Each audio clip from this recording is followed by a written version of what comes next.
Bon, salut, ici c'est P The Builder pour le podcast. En invité aujourd'hui, j'ai Fred Ebami, artiste digital. Salut Fred. Salut Papou. Tu Je vas bien dois t'appeler P le Builder ou Papou? Ah, là, j'ai ma casquette de P The Builder, mais en vérité, tu fais comme tu veux. On se connaît depuis longtemps. Je m'excuse P the Builder. Non, je suis même pas sûr. Fais comme tu sens. Ok. Ouais, J'espère que tu vas bien. ça va, super. Ouais. Cette période, Bah, super génial pour moi, malgré tout ce qui s'est passé et tout ce qui se passe encore. Vraiment calme, vraiment intéressante. Introspection, génial. ok. Bah ouais, t'as dit les mots-clés, on va pouvoir en parler, l'introspection. Je vais d'abord te demander de te présenter sur qui tu es et qu'est-ce que tu fais, en fait, comme type de métier. Alors moi, je m'appelle Fred Ebami, artiste pop art dans le digital, mais aussi dans la peinture et maintenant un peu plus dans l'animation. Et ce que je fais, c'est que je crée des slogans, je crée des visuels punchy apparemment. Et apparemment, je suis l'un des seuls artistes pop art d'origine africaine dans le monde, répertorié. Ok. T'es d'origine africaine, t'es né en Afrique ou t'es né en France d'origine africaine? Alors, je suis né en France et d'origine camerounaise. Ok, t'es un afro-européen. Ouais, on va dire ça. Ouais, j'aime bien ce mot, moi. Moi, je dis que je suis un mutant. T'es un mutant? Ouais. Ah, lequel? Fred. J'ai cru que t'allais me prendre Cyclope, j'allais pas être d'accord. Ok, bah, je suis content de te prendre sur le podcast. Hein. On va développer les sujets, mais moi, ce que je veux, c'est aussi faire comprendre qui tu es, quel est ton parcours et où tu peux nous emmener grâce à ta créativité. Ok. D'accord. Donc, j'aimerais savoir déjà comment tu as commencé. Comment t'en es venu à d'abord l'art tout court, avant même le digital. Qu'est-ce qui t'a emmené à l'art? Bah, déjà, je j'étais pas prévu dans l'art. Je savais griffonner, je dessinais pour m'exprimer très jeune. Et pour sauter dans le futur, comment j'en suis venu à l'art, c'est que on va aller très vite. Hein. Je suis parti d'ici en espérant rentrer dans les beaux-arts avant. J'ai pas pu y rentrer pour des questions financières. Je suis allé voyager aux États-Unis et j'ai pas trouvé mon Eldorado là-bas non plus. Et je me suis retrouvé en Angleterre. Et en Angleterre, j'ai commencé à travailler dans une boîte de nuit. J'étais barman et le DJ qui était dans cette boîte faisait les flyers du club. Ok. Et en fait, je voyais ces flyers et je disais c'est dingue et tout. J'ai envie de faire la même chose, mais bon. J'ai pas les moyens, je suis sûr que je pourrais pas le faire. Et on avait un truc, c'était comme une espèce de religion. Après la boîte, les employés s'invitaient les uns chez les autres pour des afters. Et un jour, je les ai invités. Et ce DJ-là, il est tombé sur mes sketchbooks, il était super étonné. Et en fait, il m'a dirigé vers l'école de graphic design que lui, il avait faite. Et il m'a dit, ouais, mais vas-y, mais bon, il va falloir que tu saches t'exprimer en anglais, qu'on te comprenne. Et en fait, il faut passer un test. Et bon, j'y vais sans trop y croire, quoi, tu vois, parce que les Beaux-Arts m'avaient déjà claqué la porte au nez, donc j'y vais sans trop y croire. Je dis, bon, ben, je vais quand même. Et j'y suis allé et je vais faire l'histoire courte, hein, parce que c'est trop long.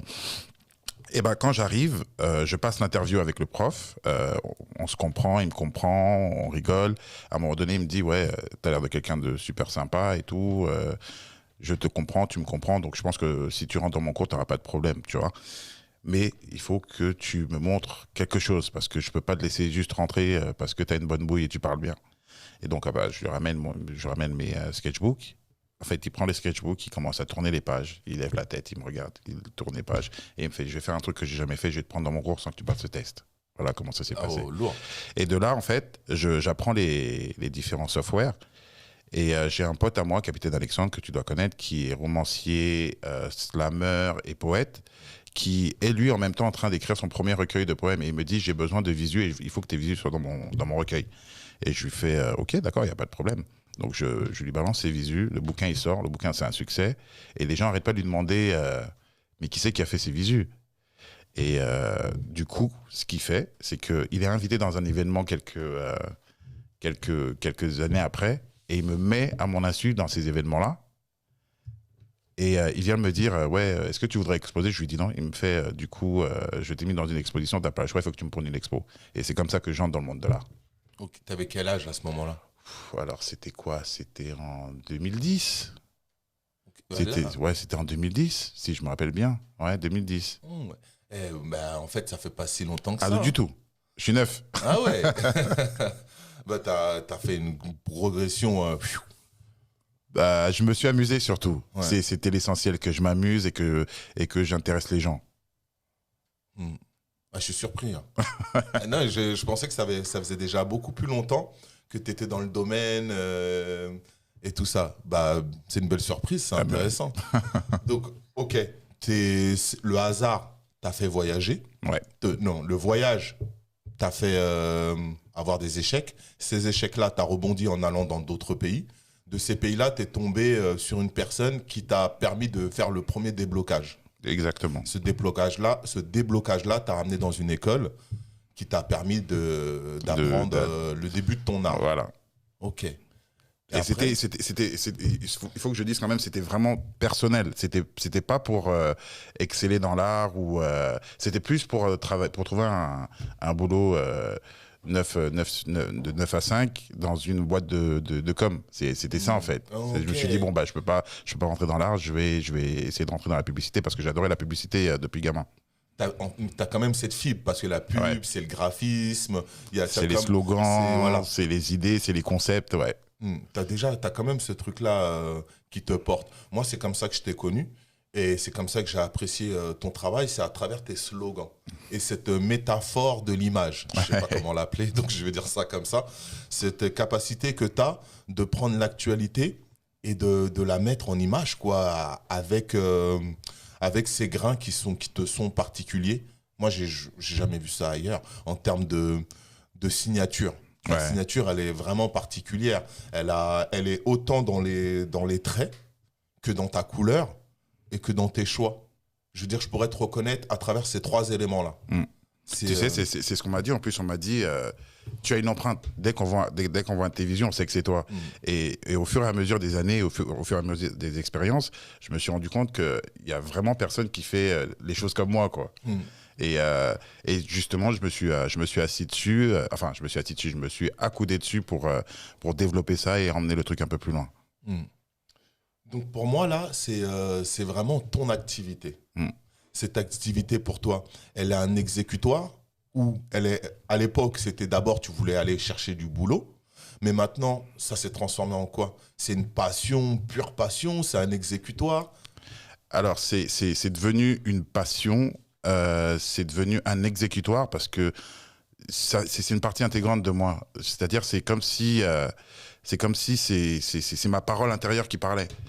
Tu as parlé de news, des fois que je rebondis sur les news, c'est comme si tu avais quelqu'un qui savait pas retenir ses émotions et qui gueule, tu vois. Et moi, c'est ma façon de gueuler, en fait, c'est ma façon de parler. J'ai jamais su écrire, j'ai jamais su chanter, j'ai jamais su faire du théâtre. C'est ma façon à moi de communiquer et de parler. Donc c'est un exutoire, c'est une passion, c'est mon état d'esprit, c'est une façon de vivre, c'est tout ça. Je peux pas dissocier ça de mon être. De ton être, ça fait partie de ta personnalité. Je vais revenir, donc là tu sors de l'école, où tu y es encore. J'y suis encore. Tu es encore, aujourd'hui encore toujours? Toujours. Ok. Je finis normalement décembre. Décembre. Ouais. Donc à partir du moment que tu rentres dans l'école, qu'est-ce qui se passe pour toi à ce moment-là? Comment tu t'imprègnes, comment tu te mets au travail, quoi, entre guillemets, comment tu... Écoute, j'ai l'impression de redevenir l'adolescent parce que je culte vraiment tout mon passé artistique. Je suis vraiment venu pour apprendre. C'est vrai, c'est des lacunes que je suis venu corriger, mais je rentre comme si je connaissais rien du tout et t'as toujours cet éblouissement de te dire ah ouais, c'est comme ça, en fait, c'est comme ça. Donc je suis élève et c'est vrai, et je vais pas mentir que mes expériences autodidactes en artiste m'aident quand même pour certains trucs. Là, par exemple, on a un TP à rendre pour la semaine prochaine et on doit faire une affiche de cinéma. Et c'est vrai que la façon dont je travaille en tant qu'artiste m'a aidé à bien réglementer mon travail pour ce TP-là. Parce que si tu t'y prends pas en avance ou si tu fais pas les choses de façon bien réglementée, tu vas te manger. Parce que, par exemple, tu as des notions comme la colorimétrie que j'ai eu la chance d'apprendre en faisant mes visus. Tu as les polices qu'il faut utiliser, comment les utiliser, comment agencer les... J'ai une question d'élève. C'est quoi la kilométrie? La colorimétrie, La colorimétrie. en fait, c'est la façon dont tu utilises les couleurs pour attirer la personne qui voit tes visuels. Ok, d'accord. Et apparemment, ça, je suis encore en train de l'apprendre parce que moi, je le faisais de façon naturelle. Apparemment, il y a des règles. Il y a des règles, il y a des couleurs qui veulent dire beaucoup de choses, il y a de la symbolique. Et quand tu reviens dans l'école, justement, on t'apprend tout ça. Et quand tu regardes tout ce qui se passe à la télé, dans les magazines ou même sur les affiches de cinéma, tu comprends un peu plus ces choses. Moi, je les comprenais de façon naturelle, tu vois. Donc, ça m'apprend ça. Ça m'apprend une autre façon de voir, de faire les choses.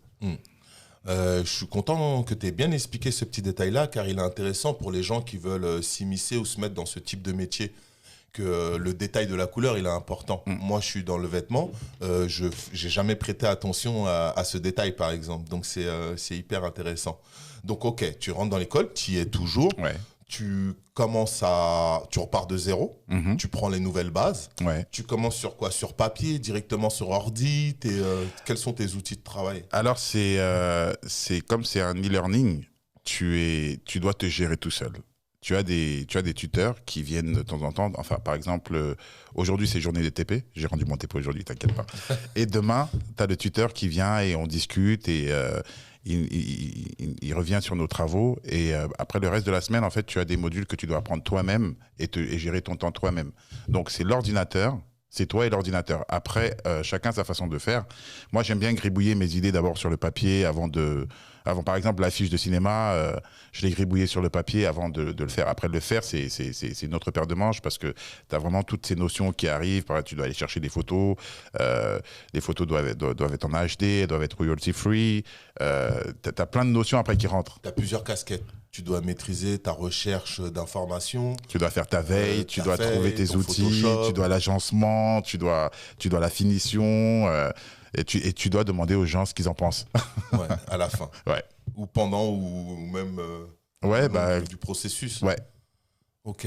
Donc là, on est toujours dans le côté scolaire en parallèle. Tu es toujours en indé ou tu as commencé ton activité d'indé? Alors, j'ai toujours mon activité d'indé. Là, justement, juste avant la pandémie, j'avais annoncé, quelques jours avant la pandémie, j'avais annoncé ma première couverture chez Calment Lévy. Alors, Calment Lévy, pour ceux qui ne connaissent pas, c'est l'une des 2 plus grosses boîtes d'édition de France, si ce n'est d'Europe. Okay. Et il m'avait contacté, si je ne me trompe pas, fin 2019, pour travailler avec moi sur une couverture qui devait sortir le 2 avril. Et le 2 avril, on était en confinement. Donc, la couverture, le livre doit sortir normalement en août, parce que c'est la rentrée littéraire en août. Comment c'est venu à toi? Ils m'ont appelé. Ils t'ont appelé tout simplement? Ouais, ils m'ont appelé. Ils ont découvert ton travail, ils sont venus te chercher? Ils me suivaient déjà, ils venaient à des expos, ils venaient à des événements avec le collectif. Eux, ils avaient déjà l'idée de travailler avec moi, moi je ne le savais pas. Et puis, un jour, j'ai reçu ce coup de fil, là, j'étais en atelier. Calment Lévy, ouais, c'est pourquoi. On a une couverture sur laquelle on voudrait que vous posiez votre style. J'ai fait OK, et c'est parti comme ça. Et du coup, normalement, après ça, il y a d'autres choses dont je ne peux pas parler pour l'instant, mais je peux vous dire qu'il y a des choses dans le pipeline avec Calment Lévy. Bravo, ça me fait bien sourire, ça. C'est sympa. Franchement, lourd. Ok. Ça me fait plein d'autres questions qui arrivent. Vas-y. Mais non, on va essayer de garder notre petit fil là. Bon, voilà, tu es toujours à l'école, tu apprends ta maîtrise, tu maîtrises. Parce qu'on a un boulot là, en même temps qu'on discute, c'est le boulot de transmission. Ouais. Qui fait partie de notre thématique de passage. Ouais, mais... Donc, c'est qui tu es, comment tu as fait pour continuer à avancer et à exister jusqu'à aujourd'hui et tes rêves, là où tu vas aller demain. Et en même temps, il faut qu'on arrive à l'expliquer pour la transmission, on espère, à tous ces jeunes qui sont dans le dessin, qui sont peut-être dans le graphe ou dans d'autres domaines digitales, pour les aider à comprendre qui est et comment est devenu Fred Ebami, quoi. Alors, Fred Ebami, il a toujours été... gourmand de découvrir. Et pour les plus jeunes qui veulent se lancer dedans, il faut vraiment avoir la passion, il faut vraiment avoir le cœur. Parce qu'on ne sait vraiment pas ce qui va arriver. Et si c'est des événements négatifs, il faut pas que ça arrête justement cette passion de vouloir faire ou de vouloir découvrir ou de vouloir changer les choses ou de vouloir dépasser. J'ai fait une collection, les soupes, parce que un de mes maîtres à penser, c'était Andy Warhol. Un de mes maîtres à penser, c'était Andy Warhol. Et du coup, il avait fait une série de soupes, Campbell Soup. Campbell Soup. Et je me suis dit, je vais essayer de récupérer ces soupes-là et de les faire miennes. Ok. Les faire miennes dans le sens où Andy Warhol, il avait fait une collab avec la Campbell Soup aux États-Unis. Et moi, toutes les soupes que je voyais qu'il faisait, c'était des soupes américaines. Et à un moment donné, pour rigoler, je me suis dit, mais le monsieur, il a oublié les soupes du reste du monde. Okay. Et là, l'idée, elle est venue. Tu vois, en fait, c'est ça, en fait. Les jeunes d'aujourd'hui ne doivent pas avoir peur. Nous, on s'est tellement mis de barrières dans notre génération et on n'avait tellement pas nos héros à côté de nous pour nous dire, écoute, ça va aller comme ça, tu vas te casser la gueule, tu fais les choses, ne t'arrête pas. On n'avait pas, donc quelque part, on s'est fait tout seul. Et à ces jeunes-là, je veux leur dire ça, je veux leur dire, aujourd'hui, vous avez la chance de pouvoir approcher vos héros, vous avez la chance de pouvoir leur demander des choses, comment ça s'est passé, quand tu as eu ça, qu'est-ce qui s'est passé. Donc, la transmission, pour moi, elle aurait pu s'arrêter là, hein, en me disant, OK, personne ne m'a aidé, donc je vais rester dans mon coin. Mais c'est pas comme ça que j'ai été élevé. Et je me dis, et en fait, quand je réalise ça, c'est quand on vient me dire que je suis l'un des seuls artistes pop art d'origine africaine répertoriés dans le monde, et je me sens seul. Dans le monde ? Dans le monde, ouais. Ah ouais, là c'est... Et apparemment, aujourd'hui, si tu tapes pop art africain sur Google, c'est mon nom qui sort en premier. Et je crois qu'il y a deux autres qui sont marocains. Tu vois ? Donc, avec ça, avec ce bagage sur le dos, je me sens seul, en fait. Je me dis, mais c'est pas possible. Avec tous les artistes que je connais, voilà. Mais la différence, c'est qu'il y en a qui sont pas répertoriés, il y en a qui sont pas cotés.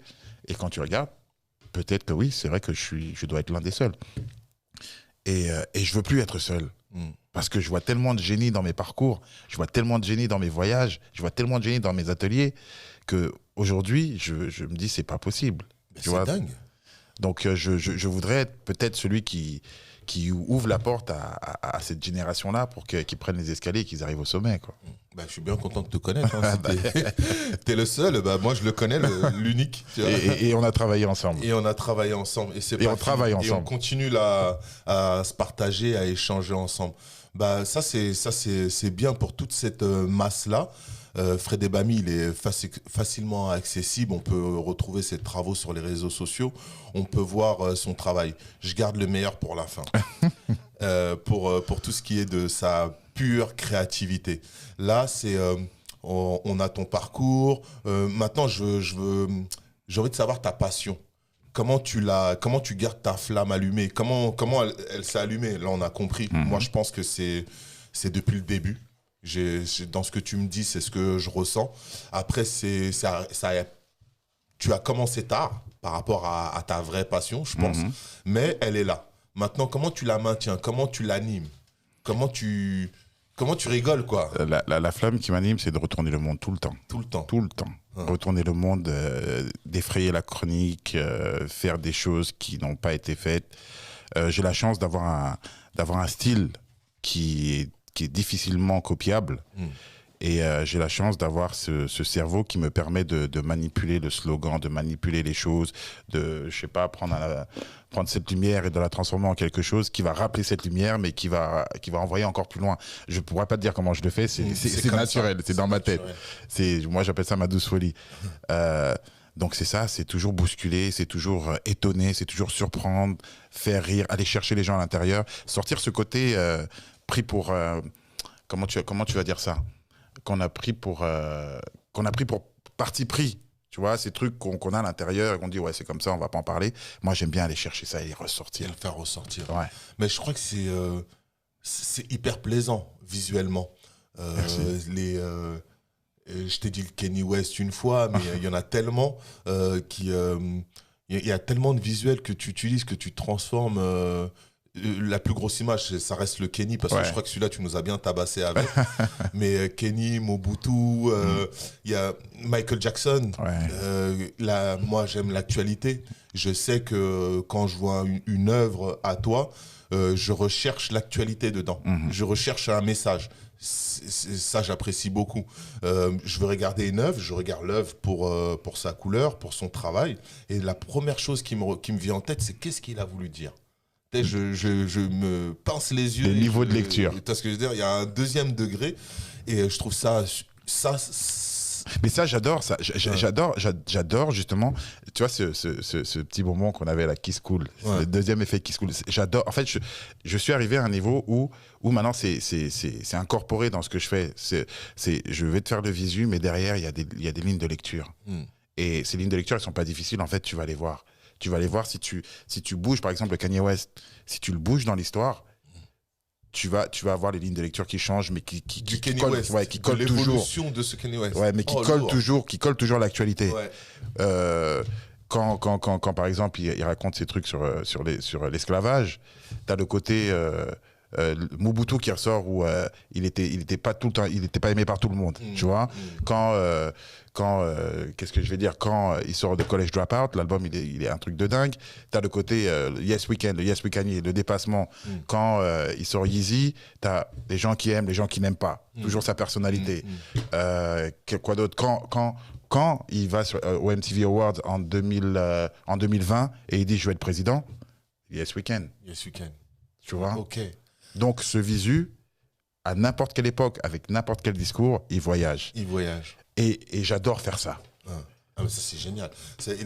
Et ça, c'est valable pour tous tes visus ou sur certains visus? Pour beaucoup, regarde, si tu regardes plein de visus que j'ai fait le dernier qui a été très, très, très flagrant, c'est, je sais pas si tu l'as vu, je l'ai posté il y a pas longtemps sur Instagram. C'est The Revolution will be televised, the revolution is digitalized, the revolution will be synchronized.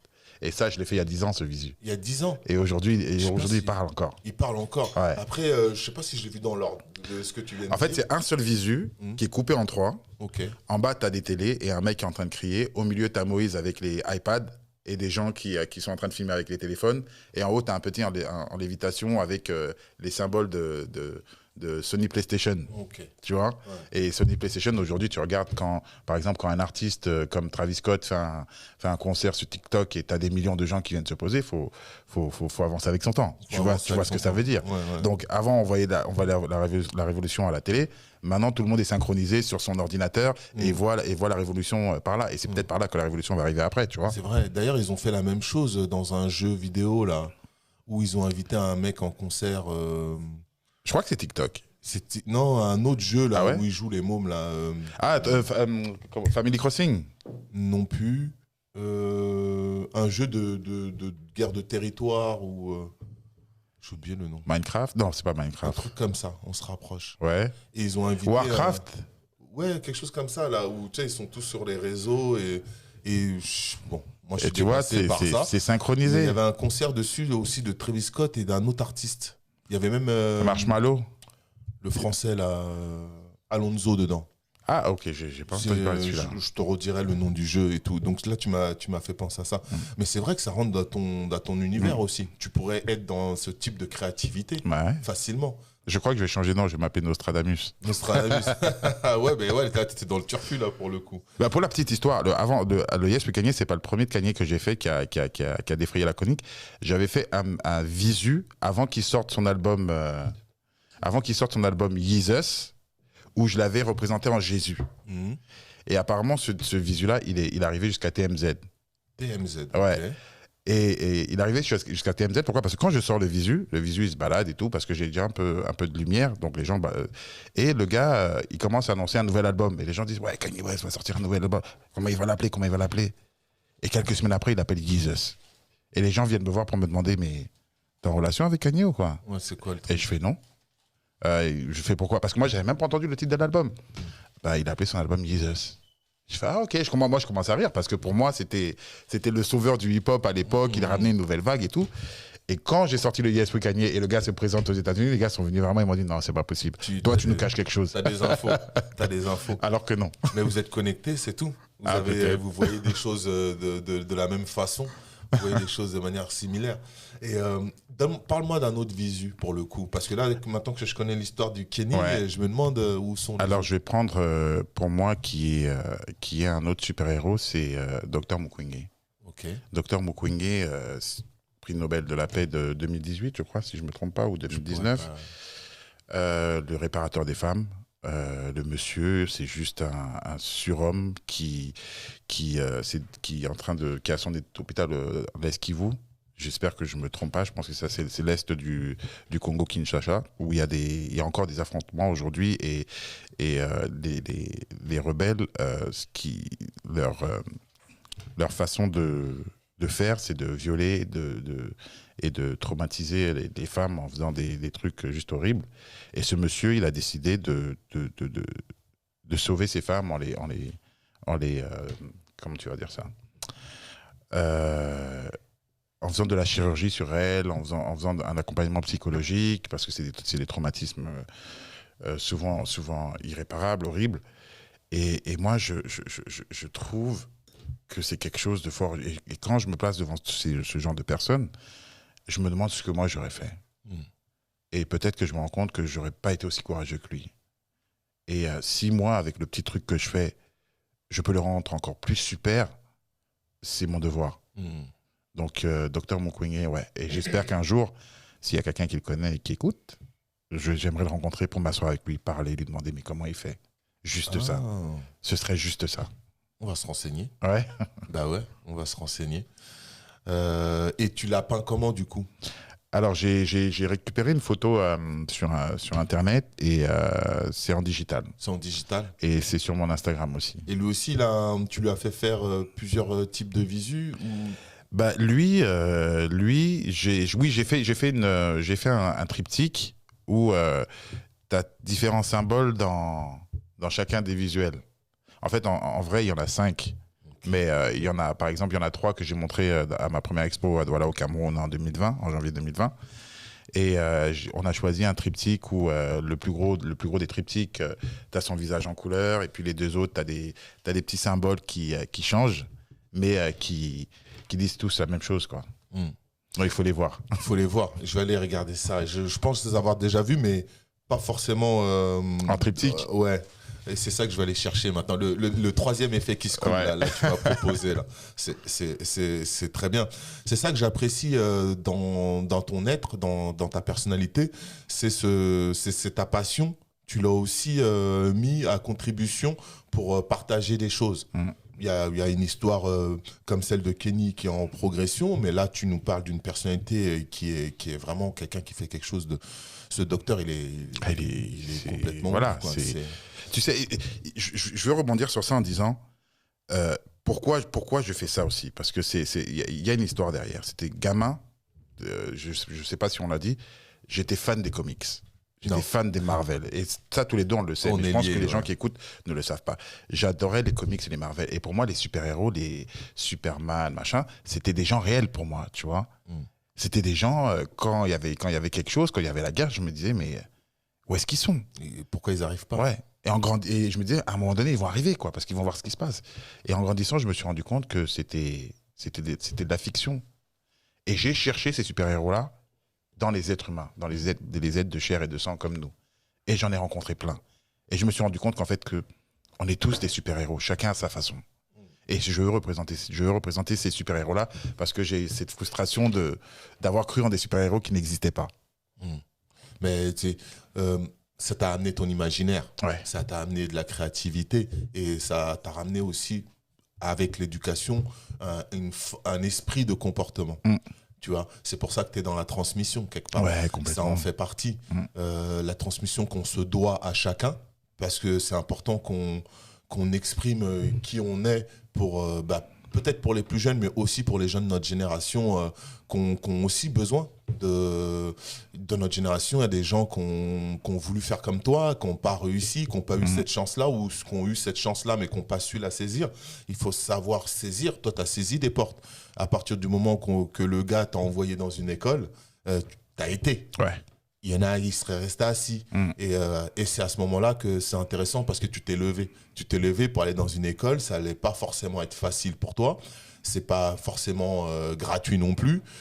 C'est à l'étranger. Est-ce que tu y restes ou pas? On ne sait pas. Bon, à un moment donné, tu prends ton destin en main. En tout cas, tu essaies à ce moment-là et tu te dis, pourquoi pas? Je vais tenter quelque chose. Je vais essayer quelque chose. Aujourd'hui, t'es la plus grosse personnalité du monde dans l'art du digital. Et ouais, maintenant que tu me l'as dit. On va pas aller si loin quand même.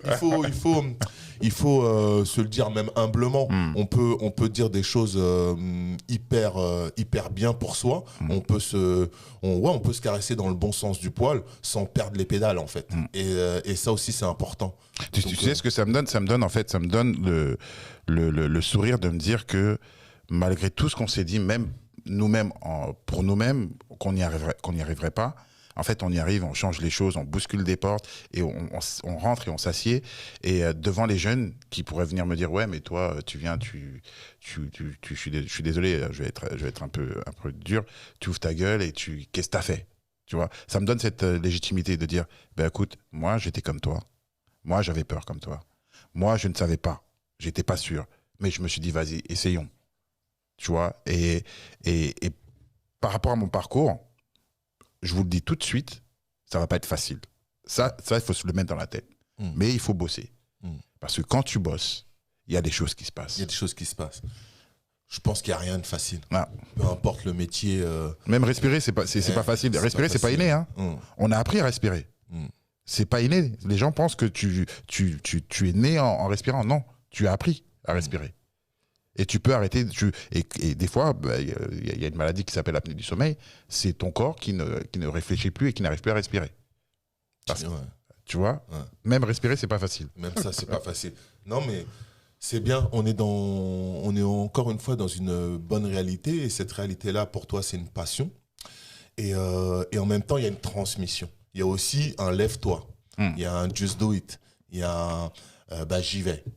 Je suis là, je suis en France, je rentre au pays, je vais aux États-Unis, je suis barman, je me démerde pour rentrer mes sous et en même temps, j'observe bien ce qui se passe à côté de moi. Ça me va pas, je vais dans un autre pays. Là, il y a un côté baroudeur, il y a un côté je me cherche et un côté j'y vais.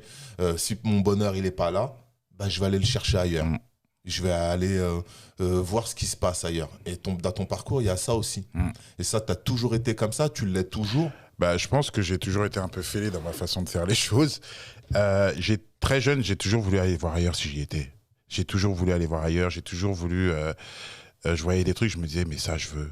Et à l'époque, c'était quoi? C'était les années 90. Tu voyais les clips de rap, tu voyais la SAP, tu voyais les voitures, tu voyais les pompes. Et tu savais que ça venait de l'autre côté. Et tu te disais... Moi, je me disais, c'est là-bas qu'il faut que j'aille. Parce que c'est là-bas qu'il y a la SAP. C'est là-bas qu'il y a les clips. Je me disais, tu vois, tellement j'étais formaté, je me disais, quand je vais arriver aux États-Unis, ça sera comme dans les clips. Et le coup de poing que j'ai eu dans la gueule, c'était que quand j'arrive aux États-Unis, c'est pas comme dans les clips. Il y a une autre réalité. Voilà, il y a un autre truc derrière. Mais c'est normal parce que c'est notre. Pour moi, ça fait partie de notre culture. On est de la génération où on n'a pas une culture française. Entre guillemets. Bon, il y a ceux qui ont écouté du Johnny. Moi, je n'étais pas dans la team. Mais dans les années 90, j'ai tout de suite été accroché par le hip-hop. Toi aussi avec les Marvel. Plus jeune, on a eu les Marvel.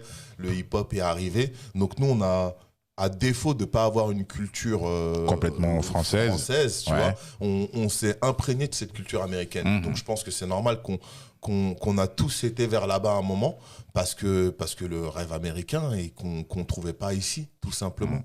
Et qui existe toujours parce que la problématique, elle est toujours là. Les gens, ils sont pas bien dans les banlieues, ils sont pas bien dans les quartiers ou dans ce qu'ils font. On a vraiment du mal à se développer. C'est pour ça que j'aime bien chercher les petits détails de ton métier parce qu'il n'est pas facile. Peut-être demain, il deviendra, on ne sait pas.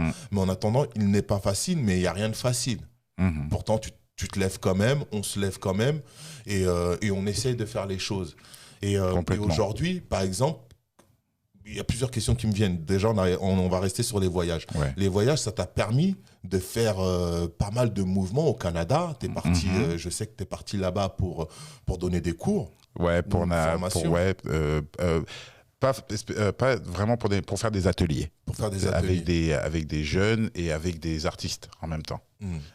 Toronto, c'était l'école française de Toronto, qui n'est pas complètement française. Il y a des Canadiens anglophones et tout. Et Montréal, c'était des artistes. C'était des artistes de tous bords. Mais t'as bougé, Sénégal aussi. Sénégal, j'ai bougé, Maroc, Afrique du Sud, Congo-Brazza, le Cameroun, Abidjan. J'ai des visus à moi qui sont partis à Miami. Mais physiquement, ouais, c'est ces pays-là. C'est ces pays-là où tu t'es déplacé, tu as quand même généré des ateliers. Ouais. Qu'est-ce que tu retrouves dans cette population où tu as été partout? Quel est leur point commun? La magie. La magie? Ouais. Ah, je ne m'attendais pas. C'est magique. La magie. C'est magique parce que on a ce stéréotype dans la tête de se dire que tu vas arriver quelque part et peut-être les gens vont se dire, parce que tu as longtemps entendu, gamin, que ouais, quand tu es artiste, t'es un peu fou, ça n'intéresse pas les gens comprennent pas. Et tu as toujours cette petite peur là quand tu arrives, te dire que ouais, mais est-ce que finalement ils vont accrocher ou ça va leur donner des façons de voir différentes. Et la magie, elle opère en fait. T'as peut-être les 5 premières minutes qui sont un peu difficiles parce qu'il y a la prise de contact, il y a la connexion qui doit se faire. Et quand ces 5 minutes sont passées, tu as la magie. Parce que tu arrives à partager ce que tu as à l'intérieur. Tu arrives à ouvrir les personnes qui sont en face. Et ces personnes-là te donnent ce qu'elles ont à l'intérieur. Et ça, c'est magique. Peu importe le pays, peu importe l'âge. Ben justement, peu importe le pays et peu importe les conditions. Parce que, petite histoire, je suis allé avec mon collectif dans un lycée dans le nord de la France, je tairai le nom, où c'était à majorité 90% du FN. Et quand on arrivait dans la salle de classe, c'était même pas la salle de classe, c'était 2 classes mélangées. Donc, je crois une quarantaine de jeunes. Moi et mon partenaire du collectif, on était les seuls noirs, quoi. Et donc, quand on arrive, on l'a senti. Ils nous regardaient comme ça, ouais, c'est qui? En plus, ils ont l'air jeunes, ils sont un peu habillés comme nous, voilà, quoi. Et par exemple, les 5 premières minutes, c'était bla bla bla bla, calmez-vous, machin. Ouais, je sais pas ce que je fous là, machin. Et à la fin, c'était revenez nous voir. Revenez nous voir parce que vous ne réalisez pas ce que vous nous avez ramené. T'avais des élèves, et c'est le prof qui nous a dit ça, qui ne parlaient complètement pas en classe, qui étaient des, comment on appelle ça, des troubles faits, en fait, les élèves qui parlent pas mais qui foutent la merde un peu, qui, pendant cet atelier-là, ont écrit des textes où ils racontaient ce qui se passait à la maison. Et le prof, il vient nous voir à la fin, il nous a remercié en nous disant merci beaucoup parce qu'aujourd'hui, je vois mes élèves d'une autre façon. Tu vois, donc c'est pour ça que je dis magique, parce que c'est ces moments-là. Et maintenant, avec l'expérience, tu sais en fait déjà ce qui va se passer. Ouais. Et en fait, t'as déjà l'énergie parce que tu sais ce qui va se passer. Eux ne le savent pas, mais toi, tu sais déjà parce que tu l'as vécu. Ça va reprendre ça? Tu vas reprendre? Ouais, là, il y a la pandémie. Normalement, je devais retourner au Cameroun. Et avec le collectif, on entame la rentrée. Donc, il y a des trucs qui arrivent. On va voir ce qu'on va faire. Parce que bon, il faut dire la vérité, c'est pas encore fini. C'est pas encore fini. Donc, il faut voir ce qui va se passer après. Tu dis collectif, explique-nous, c'est qui, c'est quoi? Alors, je suis artiste de mon côté, mais je fais partie d'un collectif de slam et de poésie qui s'appelle On a slamé sur la lune avec mon meilleur ami Capitaine Alexandre et Albert Maurice Leroy qui, lui, est slammer et geek. Je l'appelle geek parce que lui, il manipule tout et n'importe quoi. Il peut te crier n'importe quoi avec sa tête. Et moi, je suis la partie visuelle du collectif, en fait, si tu veux. Donc, quand on se balade en collectif, quand on voyage en collectif, quand on nous invite, on fait les ateliers, on fait les expos et on fait les concerts poétiques. Sympa, ça. Là, j'ai découvert un collectif, j'ai ta transmission, j'ai ton Just Do It, comment tu te bouges, où tu te lèves. J'ai envie de savoir aussi ton social, comment tu vois le social à travers tes dessins. Ah bah, le social, il fait partie intégrante, partie intégrante. Je veux dire, je m'inspire de la société. Je m'inspire de... Et le pop art, de toute façon, c'est un mouvement qui s'inspire, qui s'inspire de la société. Non, qui n'émerge pas parce que c'est un mouvement des années 50. 50. Des années 50, d'abord en Angleterre et puis après aux États-Unis. Et c'est ça que beaucoup de gens ne savent pas. Ils pensent que le pop art est né aux États-Unis. Le pop art n'est pas né aux États-Unis. C'est né en Angleterre et après, ça... Il a voyagé. Il a voyagé. Et puis, je pense que le pop art n'est jamais vraiment parti. Mais après, il y a d'autres courants, d'autres technologies qui ont fait à ce que. Et aujourd'hui, on se rend compte en fait que c'est un courant qui parle de nous. Et peut-être entre 1960 et 2020, il y a d'autres histoires à raconter. Tu vois, et moi, je suis super heureux d'être dans le digital et dans le pop art parce que ça me donne l'occasion de raconter ces histoires-là avec une approche plus moderne. Plus moderne. Oui, c'est à chaque fois. Ouais. Et comment tu dessinerais l'actualité, là? Et ça se trouve, tu l'as même déjà dessiné, toi, pendant que tu étais là ton Alors, confinement. moi, Ok, on va prendre quoi? Prenons Paris. D'ailleurs, je l'avais fait déjà pour les Gilets jaunes. J'avais fait l'Arc de Triomphe en feu. En feu? Avec un SOS. Juste l'Arc de Triomphe? Ouais, en fait, en biais, l'Arc de Triomphe en biais, comme si tu regardais l'Arc de Triomphe d'en haut et qu'il y avait le feu, il y avait la fumée. Et que toi, on ne te voit pas, mais toi, tu vois en fait, la fumée monter, genre, tu cherches de l'air. Tu cherches de l'air. Ouais. Mais si aujourd'hui, tu me demandes, bah, je te mettrais, je sais pas, je te mettrais Bastille avec des volcans. Bastille avec des volcans. Je viens d'imaginer le truc. République. République avec des volcans. Par rapport à la statue par rapport à la statue, déjà, le côté un peu phallique, entre parenthèses, je suis désolé, mais le côté éruption et pratiquement... tout se passe, toutes les revendications se passent ou commencent à République. Tu vois, les marches et tout ça, on dirait que c'est le point de rencontre de tout le monde, République. Et donc, ces volcans, ça représenterait la fatigue, ça représenterait le ras-le-bol, ça représenterait toutes ces émotions qu'on a à l'intérieur qui doivent sortir. Qui sont prêtes à jaillir. Ouais. Encore. Et toi, les Gilets jaunes, c'est pas mal ce que tu as dit. Tac, après la République, les volcans. Et qu'est-ce que tu penses? Comment tu dessinerais aujourd'hui, toi, le Black Lives Matter? Juste pour savoir. Là, comme ça, tout de suite? Ouais, comme ça. Qu'est-ce qui te sortirait en forme de... Un fond noir avec un cœur. Un fond noir avec un cœur rouge. Ouais. Un fond noir avec un cœur rouge. Pas de point levé. Un fond noir avec un cœur rouge. Juste un fond noir avec un cœur rouge. Okay. Ça veut tout dire. Ouais. Ouais, c'est bien. Bon, je fuse en même temps que je te parle sur des thèmes, mais je m'écarte du sujet. Mais en même temps, on est bien parce qu'on apprend, j'espère, à travers là, à savoir comment tu réfléchis, comment tu travailles, comment tu voyages, seul ou avec ton collectif. Il y a aussi, par exemple, qu'est-ce que tu as pensé de l'affiche de Spike Lee pour son dernier film, Five Blue?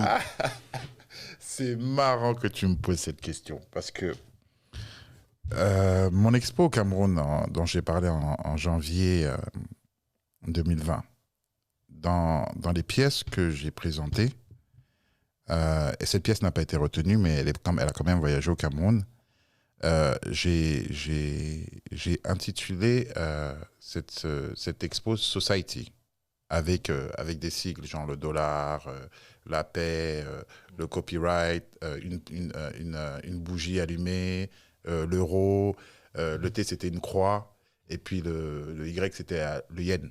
Tu vois, tu sais que j'adore m'amuser avec ce genre de trucs. Et dans cette expo, en fait, le maître mot c'était, là il faut changer les choses. L'histoire coloniale qu'on avait, il faut arrêter maintenant. Tu vois, j'avais des tableaux qui disaient Not your monkey anymore comment dire ça, gravé sur la tête d'un révolutionnaire camerounais qui s'appelle Oumniobé, qui est un peu le Martin Luther King de la lutte anticolonialiste au Cameroun. J'ai pris un espèce de masque camerounais d'une tribu qui s'appelle les Bamileke, qui est pour moi l'une des dernières tribus avec des artefacts traditionnels encore, alors que les autres, ça a un peu disparu. Et en haut, j'ai mis Not Your Banania. Donc, je ne serai plus ton banania. Et justement, dans cette série-là, j'ai fait une peinture pour dire aux colonialistes que c'était quoi chair à canon. Et chair à canon, en fait, je l'avais écrit cher, comme cher monsieur. Okay. AK, j'avais dessiné un AK-47 et le nom avec un plein d'exclamations. Okay. Et en fait, la figure principale de cette peinture, et je l'ai mise dans mon Instagram aussi, c'est un tirailleur noir avec un casque de GI. Enfin, avec un casque... Si tu regardes mon visu et tu regardes la fiche de Five Blood, là aussi, tu vas te dire, mais qu'est-ce qui s'est passé Alors que je savais même pas je savais qu'il était en train de tourner un film, mais je savais même pas que son affiche allait être comme ça. Ouais, après Spike Lee, on peut pas vraiment savoir. Hein. Ouais. Mais c'est intéressant. Celle-là aussi, on la trouve sur ton Instagram. Sur mon Instagram aussi, ouais. Ok. Tu l'as vu le film à Spike ? Ouais. Alors c'est très fort. C'est très fort dans le sens, pas parce que c'est Spike, hein, mais parce que ça interroge beaucoup de choses. Sur lesquels on n'a pas mis le doigt encore à cette époque-là pour ces gens, pour ces comment on les appelle, les vétérans, pour ces vétérans du Vietnam et pour d'autres vétérans encore. Hein. C'est le pourquoi et c'est les conséquences, par exemple, d'une certaine population pendant cette guerre-là. Parce que quand on te parle de la guerre du Vietnam, c'est les Américains, et en général, c'est les Américains blancs contre les Viet Cong. Tu vois ? On ne te parle pas beaucoup des vétérans noirs, on ne te parle pas beaucoup des soldats noirs. En fait, c'est comme si les soldats noirs, ils étaient en plus, tu vois. Mais on ne te parle pas de ce qu'eux, ils ont vécu, de comment eux voyaient la guerre. Et Spike Lee met le doigt dessus, en fait. Il met le doigt dessus. C'est pas un film de guerre que tu es en train de regarder. D'ailleurs, c'est pas un film de guerre, Five Blood. Mais c'est un film de... Ah ouais, c'est vrai qu'on s'est jamais posé la question. De comment, de pourquoi. Et il met le doigt dessus. Et c'est en ça que, moi, la partie que j'ai trouvée super belle, c'est celui qui part et son fils vient le rejoindre. Et après, il se retrouve seul dans la jungle et il commence à marcher, il commence à halluciner. À un moment donné, tout le monde, je pense, à un moment donné du film, on se dit, mais laissez-le. S'il veut aller se perdre dans la jungle, laissez-le se perdre dans la jungle. Mais tout ce qu'il est en train de dire pendant son chemin de croix, entre parenthèses, c'est très révélateur. Tu as envie de lui dire, mais attends, t'es rentré vivant, arrête de nous casser les pieds. Mais tu sens qu'il est rentré vivant avec ce traumatisme à l'intérieur qu'il n'a jamais pu gérer. La relation avec son fils, sa relation avec lui-même, sa relation avec le monde, tu vois. Et il met vraiment le doigt dessus. Moi, j'ai adoré tous les aspects du film. Ouais. C'est vrai. T'aurais pu faire l'affiche. J'aurais dû faire l'affiche. Spike, la prochaine fois. Hein? Appelle le frangin. Sois sérieux. J'ai beaucoup aimé l'affiche et j'ai pensé à toi. Je me suis dit, tiens, qu'est-ce qu'il aurait fait J'aurais sûrement fait la même chose. C'est ça le pire. Tu vas voir le tableau, tu vas dire, mais. Je vais regarder ça. Je vais regarder ça. Au niveau de transmission, on est bon. Ton rapport maintenant avec l'art de manière générale, et après avec ton art et les expos, ton art et comment tu vis, comment t'en vis, comment t'arrives à... l'idée, c'est que oui, il y a des métiers qui sont vraiment difficiles, c'est pas évident, mais en même temps, tu lâches pas, t'avances. Tu peux avoir un deuxième métier à côté qui peut te nourrir, comme tu peux vivre de ton propre art. L'idée là, c'est toujours pareil, c'est de qu'est-ce qu'on peut transmettre à ceux qui veulent arriver, peu importe de la génération, mais qui veulent travailler. C'est hyper difficile, on le sait. Et maintenant, on en tire un plaisir parce qu'on arrive à matérialiser quelque chose qui est dans notre esprit. Ça, c'est génial. Et après, quelle est ta bataille pour pouvoir en vivre, pour pouvoir ou en vivre ou générer, par exemple, Alors, se diversifier. Se diversifier, on se rend compte que c'est important de se diversifier. Justement, avec ce qui est en train de se passer, je pense qu'il y a beaucoup d'amis artistes qui ne sont que dans une forme de représentation, qui ont du mal, ou peut-être d'autres amis artistes qui ne voyaient pas le besoin du digital, se diversifier. Je vais encore être égoïste en disant, moi j'ai la chance de étant dans le digital, de pouvoir diversifier mes trucs dans tout, dans l'édition, dans les couvertures de livres, dans les clips. Par exemple, j'ai eu mes visuels dans une série Arte que tu dois connaître, par 8, la fac hip-hop de Pascal Tessot, qu'on a sorti, je crois, l'année dernière, et qui est sur Arte Culture, si je ne me trompe pas. Je peux mettre des visuels dans des articles, de magazines ou de journaux. J'en ai déjà fait. Voilà, il faut se diversifier, de faire de l'animation. Maintenant, j'ai envie de faire de l'animation, j'ai envie de voir mes visuels animés. J'ai envie de donner une autre expérience quand je fais une expo. Tu pourrais créer un animé, toi, d'ailleurs. J'ai déjà créé des petits courts-métrages animés que je balancerai bientôt. Justement, sur le confinement, j'avais commencé et j'ai presque fini. Là, il faut juste que je fasse les dernières corrections de comment j'avais vécu le Covid, en fait, comment je le voyais de façon un peu ironique. Et c'était aussi ma façon de voir les choses, de transmettre les choses, et de me dire, par exemple, j'appelais 2020 les chroniques de 2020. Et en fait, je vais vous balancer en exclusif, parce que de toute façon, ça, je vais le balancer bientôt. C'est comment le monde était vu en 2020.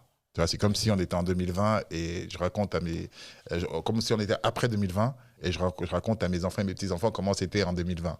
Et en 2020, par exemple, les gens se battaient comme des gladiateurs pour un sac de pâtes. Tu vois, et j'ai visualisé tout ça, tu vois. Tu connais ma façon ironique de penser. Donc, voilà. Donc, par exemple, en 2020, notre uniforme, c'était le pyjama. Okay. Alors que quand tu regardes avant 2020 et après 2020, c'est le costard-cravate. On travaillait, on était enfermés, comme des prisonniers. Tu vois, c'est justement ramener ce côté subliminal, mais en fait, complètement dingue, parce qu'on n'aurait jamais su que un truc comme ça pouvait arriver. Non. Donc c'est ça, se diversifier. Donc l'animation, l'editing, voilà, c'est. Donc on peut dire que on peut avoir un corps de métier qu'on apprécie, qu'on aime beaucoup, mais ce qui est important dans l'époque dans laquelle on vit, c'est de se diversifier. Et de pouvoir répondre à plus de demandes qu'avant, c'est-à-dire pas seulement rester musicien, essayer de faire des musiques de pub, par exemple, ou des musiques de je sais pas quoi, de podcast, enfin, vraiment sortir des sentiers battus de nos conforts. Ouais, ça c'est bien. Ouais. Là, on est bien. Je cherche mes sujets en même temps et j'ai pas envie de me perdre parce que là, tu me fais rebondir sur plein de trucs. Et en vérité, j'essaie de penser à quelqu'un qui aimerait pouvoir faire ton corps de métier et qui se dit, OK, là, j'arrive, j'ai une passion, il faut faire les bonnes rencontres, mais il faut être talentueux aussi en même temps et il faut travailler son talent. Au passage, il faut prendre des risques. C'est le mouvement qui crée le risque. Avoir plusieurs casquettes, savoir maîtriser son métier au point tel où tu peux te permettre après de te diversifier. Hein?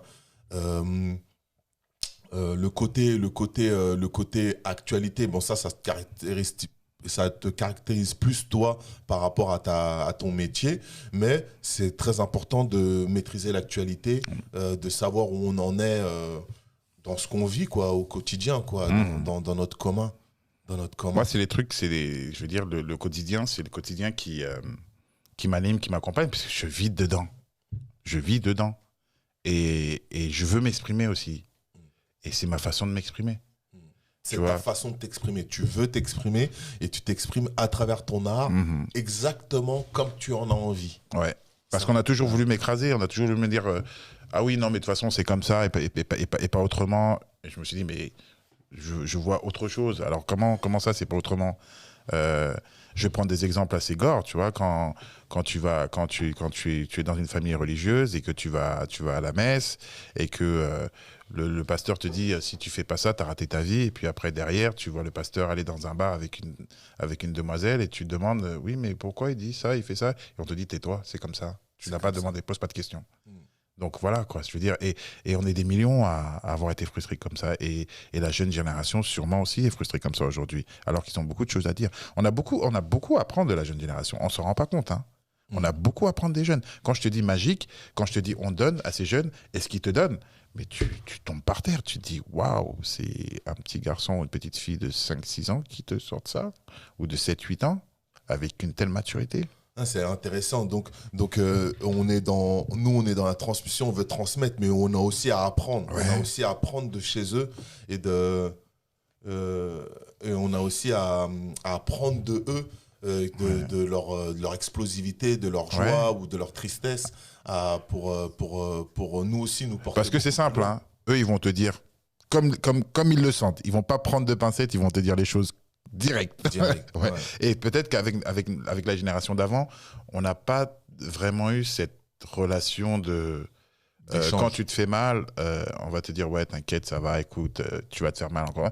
On va te dire lève-toi, tu marches. On pleure pas. On se redresse, tu vois. Et je pense que nous, on a beaucoup vécu ça. Et maintenant, on a nos enfants et on a envie d'être un peu cool, tu vois. On a envie de dire, ouais, non, t'inquiète pas, ça va marcher. Mais aussi, on a envie de te dire, ouais, mais ça va t'endurcir. Tu vois. Et l'autre, le gamin, en même temps, il a envie de te dire, ouais, mais papa, tu sais, on peut faire ça aussi comme ça. Et peut-être l'écouter aussi un peu, parce que peut-être qu'il y a d'autres façons de faire que ta façon de faire. Ouais. Il y a d'autres façons de faire. Il y en a forcément d'autres quelque part. Bon, un conseil Un conseil que tu peux donner pour les gens pour ces jeunes qui veulent aller dans ton corps de métier. Alors, je vais en donner 2. Ok. N'arrêtez pas de rêver et travaillez. Travailler. Travailler. Et n'arrêtez pas de rêver. Ces deux-là, ils vont bien ensemble. Hein. Le rêve et le travail. Quels sont les livres que tu conseillerais de manière générale? Quel est ton livre, toi, Alors, dans j'ai deux livres de chevet. Le premier, c'est parce que je l'ai rencontré, ce livre-là, je pense que j'étais au collège et il m'a beaucoup marqué. Il m'a beaucoup marqué par rapport à la notion d'amour, à la notion de relation avec les hommes. C'était des souris et des hommes. Des souris et des hommes. Ouais, c'est de Steinbeck. Des souris et des hommes qui est un de mes livres favoris aujourd'hui. Pourquoi? Parce qu'il y a une histoire à l'intérieur entre deux personnes. Et je ne sais pas si je dois dire ce qui se passe parce que ça tuerait le livre. Non, je ne dirais pas. Voilà. Okay. Donc, ceux qui vont le lire vont comprendre. Et moi, cette histoire m'a marqué parce que, en fait, tu te rends compte que des fois, l'amour, ça peut être un geste qui peut être vu différemment des autres. Et puis l'autre, c'est une consoeur qui s'appelle Emily Boom et pour qui j'ai eu la chance de faire la couverture du livre. Et son livre s'appelle Les Maquisards. Pourquoi ce livre? Parce que c'est un livre c'est une fiction, il faut bien le préciser, c'est une fiction qui s'appuie sur des faits réels de l'histoire d'une histoire du Cameroun qu'on a voulu occulter.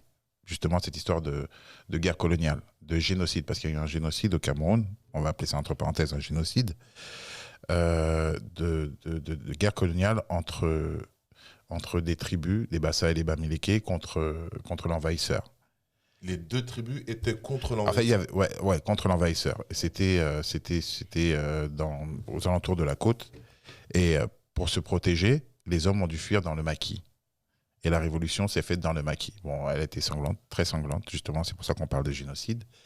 Et si tu veux, les femmes qui étaient, elles, restées dans les villages, c'est elles qui organisaient aussi la révolution avec les instructions des maris qui étaient dans le maquis.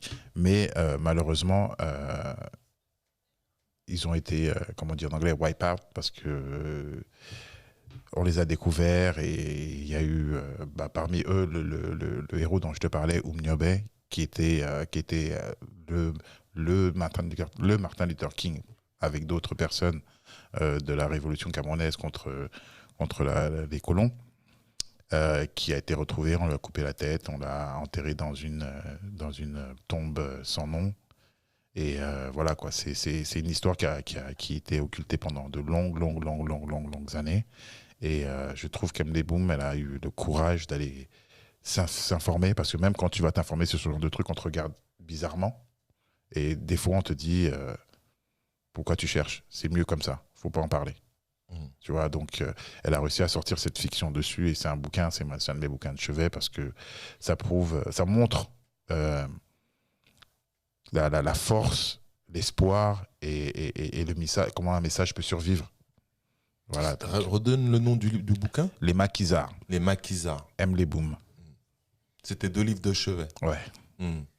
Alors, le demain, je le vois. Moi, j'aime bien relativiser les choses. Je me dis toujours, même personnellement, hein, quand ça va mal ou quand tu tombes, tu peux pas aller plus bas. Tu ne peux que te relever. Et j'espère et je pense que le demain, on va se relever déjà et on va pousser plus loin. Dans tout, hein, même dans ce qui est Adama, Floyd, même dans nos pays en Afrique. Il y a une mouvance, il y a un combat et quoi qu'il arrive, il va falloir qu'on fasse partie de ce combat-là pour faire changer les choses. Ça, c'est indéniable.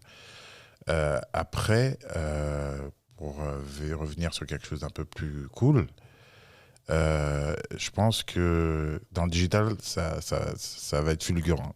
Ça va être fulgurant. Quand tout le monde va se mettre à la page, ça va être fulgurant. Ça va s'accélérer. Ouais, ça va pour nous qui étions déjà dedans, on en parle depuis des années. Ouais. On avait déjà ce truc, on se disait, quand ça va arriver, ça va être ouf, parce que ça va aller tellement vite, et les gens qui ne sont pas préparés vont être à la ramasse. Et malheureusement, c'est ce qui est en train de se passer. Mais toutes les révolutions ont été comme ça. Ça a toujours été dur, et après, la machine s'est mise en route. Là, je pense qu'on est dans un nouveau monde. On est dans un nouvel ordre. Et il va falloir s'habituer. Donc, je pense qu'il y aura beaucoup de changements, il y aura beaucoup de nouveautés, beaucoup de façons de faire les choses. Il y a un espace d'expression, je pense. Et ça, je pense que c'est quelque chose qui va changer beaucoup de choses. On peut se préparer à travailler dans le digital. En tout cas, ça va faire partie des cordes. De toutes les façons, tu pourras pas éviter le digital dans tout ce que tu fais. Regarde l'école. Tu aurais pensé un jour qu'on ferait l'école à la maison ? Non, ça, c'est des petits trucs. Hein. Tu aurais pensé un jour que les galeries, petite histoire, je suis à Abidjan l'année dernière et je fais une expo en QR code. Déjà, le truc dément, il faut y penser. La curatrice avec qui on a pensé le truc, on s'est dit, ça va secouer le truc et tout. Donc, on est parti comme des fous. Et pendant cette expo, je parle avec une curatrice d'une autre galerie qui me dit, ouais, c'est bien votre idée là, mais nous, on comprend pas, ça nous intéresse. Enfin, si on fait ça, les gens vont plus venir en galerie. Et je lui dis, par contre, il va falloir y penser parce que quand ça va arriver, si vous n'êtes pas prêt, personne ne viendra plus en galerie. Et regarde la pandémie qui arrive. Les galeries ont commencé à faire des expos virtuelles. Un truc que je faisais déjà depuis le début de ma carrière. Mais quand tu leur disais, ils te disaient, ouais, non, mais le digital... Et les galeries font des expos virtuelles. Sinon, ils étaient morts. Là. Exactement. Sinon, ils allaient mourir. Mais quand tu leur disais ça au début, elles te disaient, ouais, non, ça peut pas arriver. C'est dur de changer des bases, pour certains. Quand ils ont des grosses... C'est dur de changer les bases, mais il faut vivre avec son temps. Il faut vivre avec son temps. Savoir faire évoluer les bases. Ouais. Hein. Bon, petit kiff, petit détail. La collab Young Nation. Je vais finir en beauté. Vas-y. Non, c'est à toi de l'exprimer. Ta vision de cette... de collaboration, African Armour a voulu travailler avec Fred et Bami, et ça a donné Young Nation. Alors merci déjà, parce que c'est un gros kiff. C'est un gros kiff parce que tu m'as donné la liberté de m'exprimer. Ah, c'est mignon. Tu vois, tu m'as donné carte blanche. Et quand on me donne carte blanche, tu connais mon psyché. Je me suis dit, le mec qui me donne carte blanche, je vais le secouer. Je vais le secouer. Elle est bonne. Hein. La capsule, pour mon point de vue, elle est géniale. Elle présente bien le travail que je voulais exprimer. On est de la même génération, on a les mêmes passions dans nos bandes dessinées. On a le même sens du voyage, d'aller voir un peu ailleurs, que ce soit vers les États-Unis ou l'Afrique ou même l'Europe. Ouais. On a cette même notion-là. Donc, l'échange qu'on a eu, il me disait, mais il n'y a rien à craindre, quoi. Et puis, tu sais, au-delà de ça, le kiff phénoménal, c'est quoi ? C'est qu'on a procuré du kiff aux gens.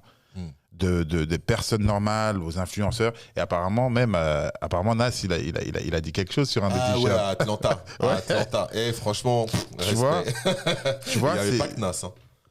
T'as Jamie Foxx qui voulait récupérer le hand. Ah merde, Mais pardon. truc de fou. Non, mais vraiment, on a eu quand même des. Là, c'est un peu autre chose, mais c'est hyper beau et impactant. Cet impact qu'on peut avoir à l'étranger et qu'on n'arrive pas forcément à avoir dans notre pays où on travaille. Ouais. Et pourtant, quand tu arrives ailleurs, il y a des gens qui comprennent plus vite ce que tu essaies de faire ou que tu fais plutôt que dans ton pays là où tu es, quoi. Tu vois. Et là, pour le coup, c'est ce qui s'est passé. Ils n'ont pas eu besoin d'explications. Ouais. Ils n'ont même pas su que c'était une marque parce que dans la folie, on n'était pas vraiment là pour vendre le produit. Mais bien entendu, on le porte sur nous et on le représente. Mais c'est juste, voilà, quoi, l'impact. C'est le message, le truc, le comportement de la personne.